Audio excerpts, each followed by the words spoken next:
Bonjour à toi. Alors aujourd'hui, au niveau du vocabulaire adéquat, on va parler de ce qu'on appelle l'obligation imposée. Donc l'obligation imposée par rapport au port du masque ou autre chose.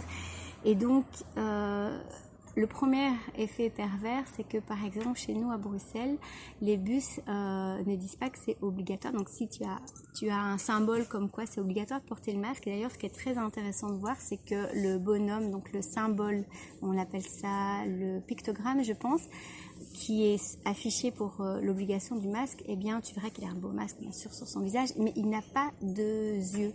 Donc le sens de la vue, eh bien il n'existe plus. Ce qui est incroyable parce que ça veut dire beaucoup de choses par rapport à ce qu'on est en train de voir. Donc la clairvoyance n'est plus là, en tout cas c'est ce que le gouvernement aimerait arriver. Donc il programme par les dessins.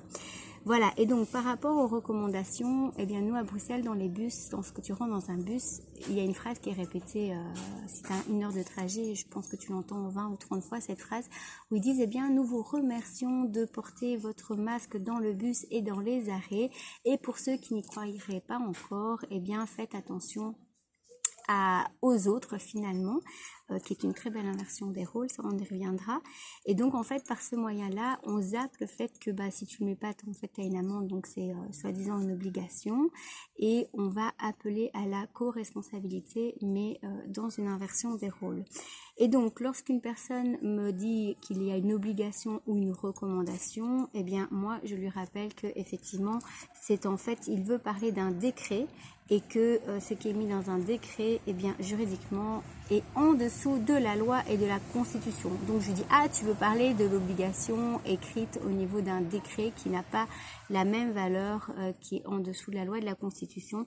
Et ça permet aussi aux personnes de se rendre compte qu'il y a une hiérarchie dans les normes juridiques, chose que la majorité des citoyens ne savons pas, parce qu'effectivement, nous sommes dans un état de droit. Eh bien, nous n'apprenons, à part si tu veux devenir avocat ou des études spécialisées après tes 18 ans, tu n'as aucun cours sur tout ce qui concerne le droit et les normes. Et donc, c'est très bien parce que finalement, le bourreau, il nous révèle ce que nous ne savons pas, et donc à nous d'aller vérifier la Constitution, les décrets, les arrêtés ministériels, les arrêtés royaux, la loi et le droit de l'homme. Voilà, du bon travail en perspective pour sortir de la manipulation mentale. Puisque le gouvernement gouverne notre mental, eh bien c'est aussi de savoir qui gouverne notre mental, si c'est nous ou quelqu'un d'autre. Et pour ça, faut pas être feignant et il faut aller regarder ce que la Constitution et les droits de l'homme nous recommandent, nous disent en tout cas. Voilà, je te souhaite une bonne journée et à bientôt.